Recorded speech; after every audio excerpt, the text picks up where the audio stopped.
What's going on, guys? It's Steve and welcome to Sports 9 comic book review channel, and this issue is Squadron Supreme issue number 2 review. So let's go dig into the review by Grant Raycroft, and it's from the website GetYourNation.com review. So after reading issue 2, I get the impression that what Squadron Supreme is suffering from is a push by Marvel to be a very specific book right out the gate, which feels very forced. Now speculating the input of editorial isn't my job, and it's rather unethical since it's mostly me making stuff up. After reading this second issue, the contrast between the book's various plotlines and themes are very noticeable and leave me at least with that impression. Squadron Supreme issue number 2 comes in the aftermath of the Squad's debut with Hyperion, Nighthawk, Dr. Spectrum, Blur, and Power Princess destroying Atlantis, executing Namor the Submariner, and announcing themselves to the world as the protectors of the Marvel Universe by any means necessary.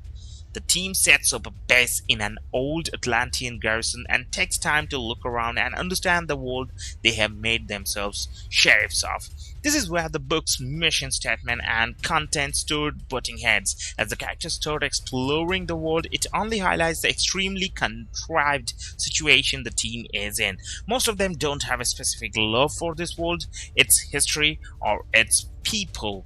So they are only being this proactive to make certain the world they are currently inhabiting doesn't go up in flames like their old homes. That being said, how these characters react to the world around them is intriguing and compelling. Nighthawk, per his Batman origins, immediately becomes a businessman and starts tracking down shady companies, and Hyperion, per his own, hangs out in a blue-collar American dinner. However, the real heart of this issue comes with interactions between Dr. Spectrum and the Blur. Spectrum is by far the series' most compelling player. After her home's destruction in the pages of New Avengers, she is suffering from post-traumatic stress and an interesting in Black Bolt.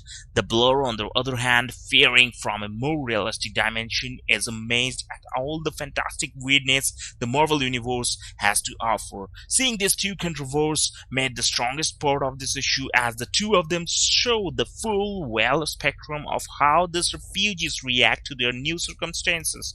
Writer James Robinson also sets up some interesting plot lines, like a combined alien effort with interesting in-Earth and the arrival of Mordred. However, it's here we see one of the other elements that read like editorial interference, with an arrival of the uncanny Avengers with a team that barely has its feet on the ground.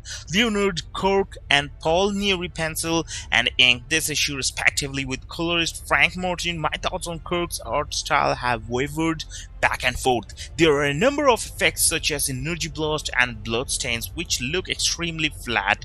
Blood in particular appears as a single dark maroon splotch which ignores texture or surface. That is what's happening in this issue. Squadron Supreme 2 makes up for a lot of problems with the premier issues. James Robinson takes the characters along interesting paths in how they adjust to life in the Marvel Universe, but still suffers from a number of problems. Proactive superhero teams tend to have a short shelf life, but if the series had begun with a slower build, then immediately killing off Namor and setting to spar with the uncanny Avengers, it would have been much stronger. So hope you guys have enjoyed this review. If you did not watch or read this comic book, just go to the store, buy this comic book, and enjoy it this week, and have a great day.